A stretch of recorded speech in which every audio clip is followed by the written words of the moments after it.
Hello friends, मैं सुषमा आज आपको अपनी लिखी एक कहानी सुना रही हूँ। इस कहानी में सुधा नाम की एक महिला है। वो दुर्गा माँ को बहुत मानती हैं। उनकी इकलौती बहू जब पहली बार गर्भवती होती है, उसके बाद क्या होता है सुनिएगा। सुधा जी के इकलौते बेटे कृष्णा की शादी खूब धूमधाम से मिताली के साथ संपन्न हुई। सुंदर सुशीला सुघड़ बहू पाकर सुधा जी बहुत प्रसन्न है।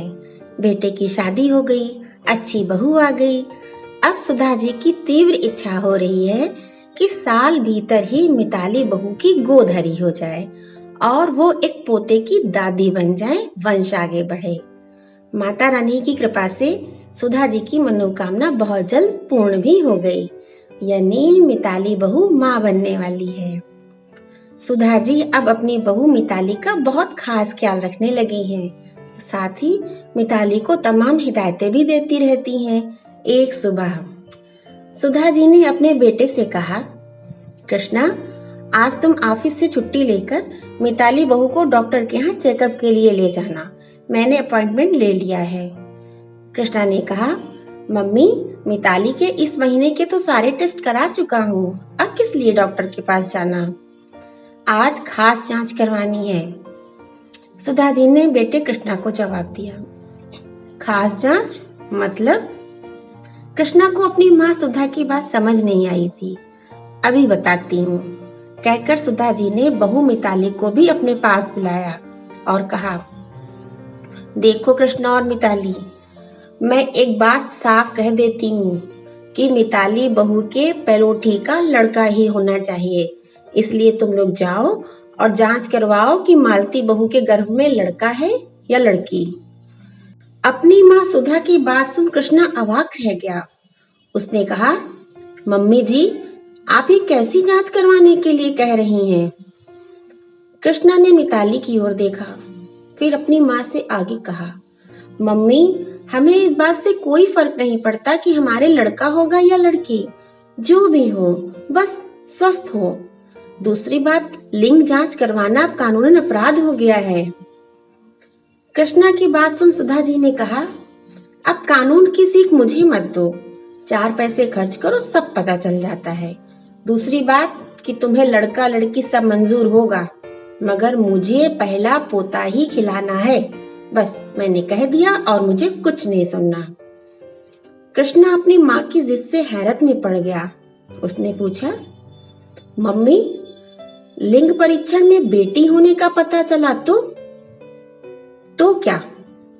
सुधा जी ने सपाट लहजे में बहुत ही निष्ठुरता से कहा, तुरंत अबॉर्शन करा देना। अबॉर्शन? मिताली का सर्वांग कांप उठा और उसने अपने पेट को कसकर पकड़ लिया। मम्मी, आप अजन्मी बच्ची की हत्या करने को कह रही हो? कृष्णा ने अपनी मम्मी को जताना चाहा कि वो क्या कह रही हैं। इसमें कोई हत्या वाली बात नहीं है। डॉक्टर्स का काम ही यही है, जो कहा है वो करो। सुधा जी ने सख्त रुख अपना लिया और वहां से चली गईं। अपनी सास की बात सुन मिताली की आंखों में आंसू आ गए कि मम्मी जी लड़की होते हुए भी खुद ऐसी बातें कह रही हैं। मिताली ने अपने पति कृष्णा से कहा, कृष्णा, मम्मी जी ने जो भी कहा वो बिल्कुल गलत है। कृष्णा ने कहा, हाँ मालती, मैं जानता हूँ कि मम्मी की बात जायज नहीं है, मगर तुम टेंशन मत लो। सब कुछ माता रानी पे छोड़ दो, उन्हीं से प्रार्थना करो, मैया सब ठीक करेंगी। कृष्णा की बात सुन मिताली को बहुत राहत मिली कि कम से कम उसका पति बेटा बेटी में फर्क नहीं करता। माँ सुधा के कहने पर कृष्णा और मिताली डॉक्टर के पास चले तो गए, लेकिन उन्होंने बच्चे के लिंग की जांच नहीं करवाई और सामान्य चेकअप कराकर सुधा जी को बता दिया कि मिताली के गर्भ में लड़का ही है। मिताली के गर्भ में लड़का, यानी मेरा पोता होगा। सुधा जी ने मिताली और कृष्णा पर आशीर्वाद की बौछार लगा दी। बच्चे के जन्म की शुभ घड़ी आ गई है।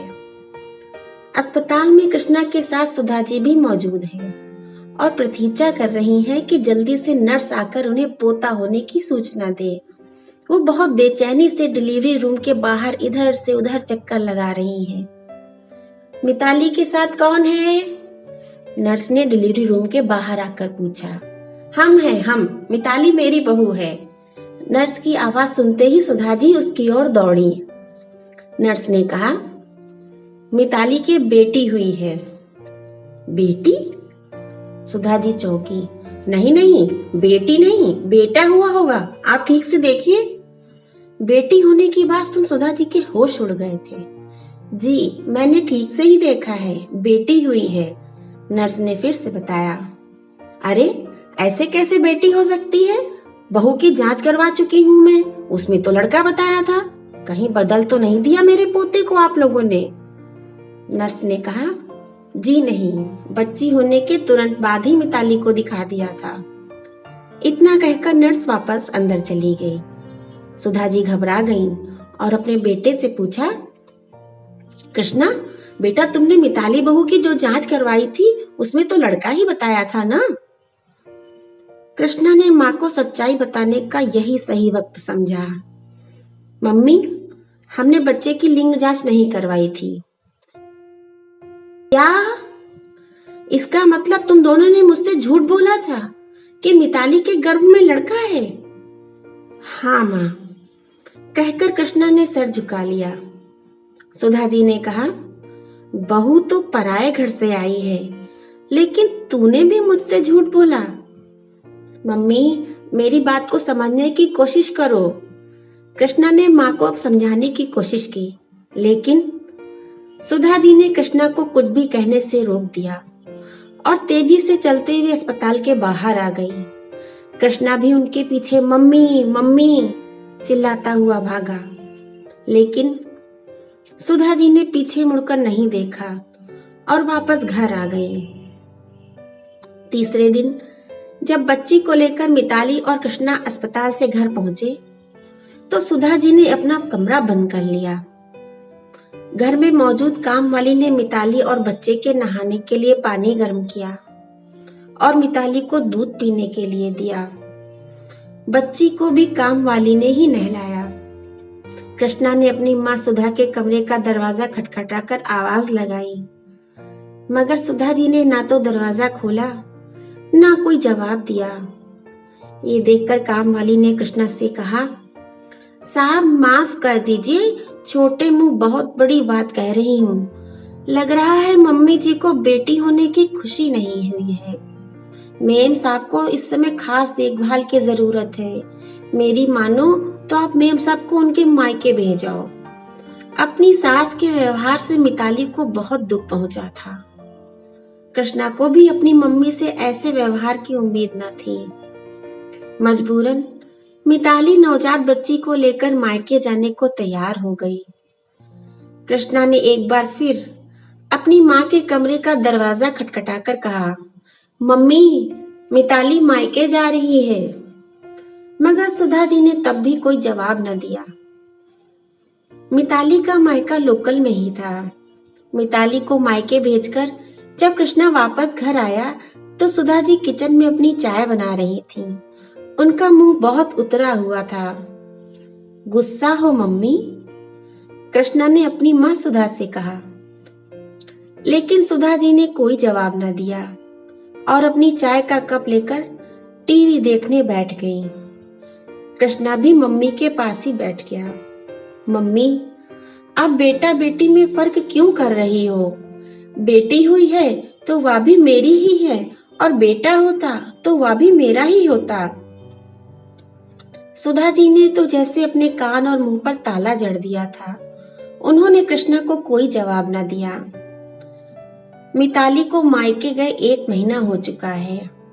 इस बीच कई बार मिताली ने अपनी सास से फोन पर बात करने की कोशिश की, लेकिन सुधा जी ने एक बार भी न अपनी बहू से बात करी, न ही पोती के हालचाल पूछे।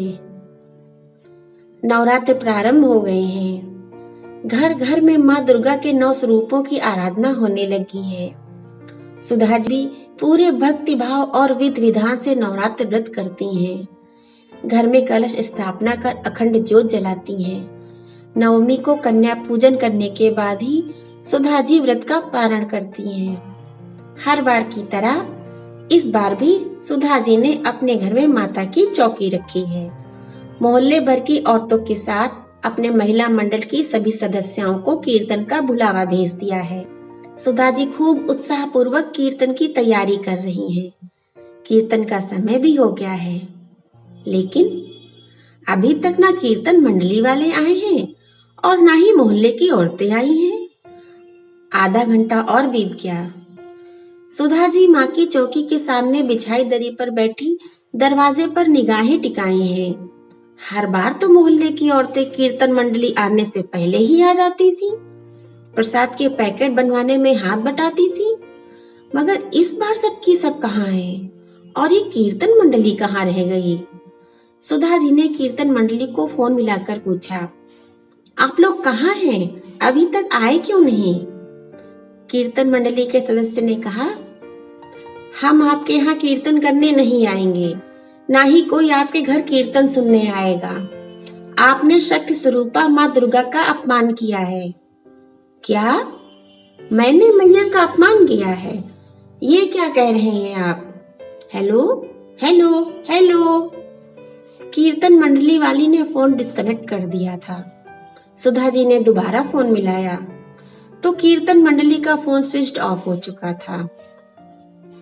कोई कीर्तन में नहीं आएगा मेरे घर, ये क्या कह रहे थे कीर्तन मंडली वाले? सुधा जी ने झट से अपनी महिला मंडल की अध्यक्षा मिसेस साहनी को फोन मिलाया।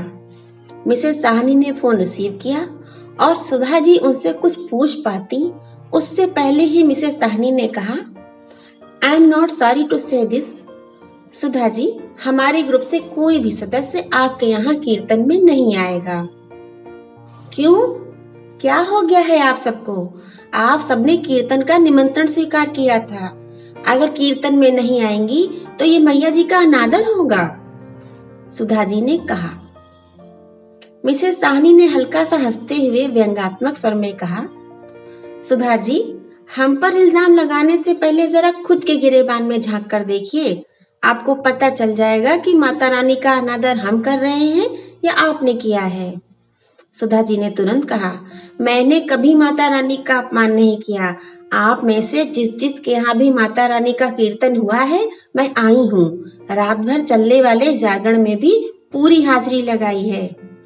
मिसेस साहनी ने कहा, सुधा जी, माता रानी का कीर्तन करवाना या जागरण में जानना ही माता रानी की भक्ति नहीं होती। आप तो इतनी भाग्यशालिनी हैं कि मैया जी स्वयं आपके यहाँ कन्या रूप में पधारी और आपने उनके साथ क्या किया? कुछ एहसास है आपको? आपने उस कन्या का मुख तक नहीं देखा। आप माता रानी के 108 नामों का रोज स्मरण करती हैं, मगर आपने उस कन्या को अभी तक कोई नाम नहीं दिया है। नवरात्रि में कन्या पूजन तो करती हो, लेकिन जब माता रानी स्वयं कन्या बनकर आपके यहाँ आई तो आपने अपने दरवाजे बंद कर लिए। ऊंची चढ़ाई चढ़कर माता रानी के दरबार में माथा टेकने तो जाती हो, लेकिन जब माता रानी स्वयं आपकी गोद में आना चाहती थी तो आपने उन्हें ठुकरा दिया। हमें तो आपने माता की चौकी का निमंत्रण दे दिया, लेकिन खुद के पोती होने की खबर सुनकर आपका मुंह कैसा बन गया? आप स्वयं किसी की बेटी हैं, फिर भी आपकी बेटी के प्रति ऐसी छोटी सोच है। सुधा जी, सभी सदस्यों की सहमति से हम आपको अपने महिला मंडल से निष्कासित कर रहे हैं। मिसेस साहनी बिना रुके बोले जा रही हैं और सुधा जी की आंखों से झरझर आंसुओं की झड़ी लगी हुई है। अपनी बहू को कन्या रत्न प्राप्त होने पर उनके मन में आई मलिनता आंसुओं के सहारे बाहर निकली जा रही थी। सुधा जी की आंखें खुल चुकी हैं। वो समझ गई हैं कि माता रानी के मंदिरों में जाकर भक्ति का ढोंग करना व्यर्थ है अगर हम अपने घर आई माता रानी के कन्या स्वरूप का सम्मान न करें। सुधा जी को लग रहा है कि उनकी बुद्धि पर कितना मोटा पर्दा पड़ा था, जो उन्हें महाकाली की महाकृपा नहीं समझ में आई। पहाड़ों वाली मैया स्वयं उनके घर उनकी पोती बनकर आई हैं। सुधा जी माता रानी के सामने सर झुकाकर अपने अपराध की क्षमा मांगी और कृष्णा से तुरंत बहू और पोती को लाने के लिए कहा। लगभग 1 घंटे बाद प्यारा सजा है दरबार भवानी, प्यारा सजा है दरबार भवानी। भक्तों की, तेरे भक्तों की लगी है कतार भवानी, भक्तों की लगी है कतार भवानी। प्यारा सजा है दरबार भवानी। कीर्तन मंडली वाले खूब धूमधाम से सुधा जी के यहाँ कीर्तन कर रहे हैं। एक से बढ़कर एक सुरीली भेंटें माँ के चरणों में अर्पित कर रहे हैं।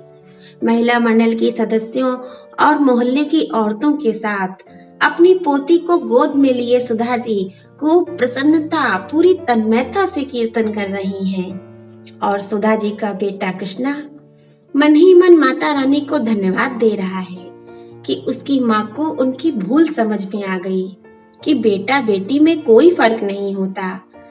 साथ ही कृष्णा ने कीर्तन मंडली, मोहल्ले की औरतों और महिला मंडल की सदस्यों को भी बहुत बहुत धन्यवाद किया कि उन्होंने उसकी माँ सुधा के मन से बेटा बेटी का फर्क मिटाने के लिए उसका बहुत सहयोग किया।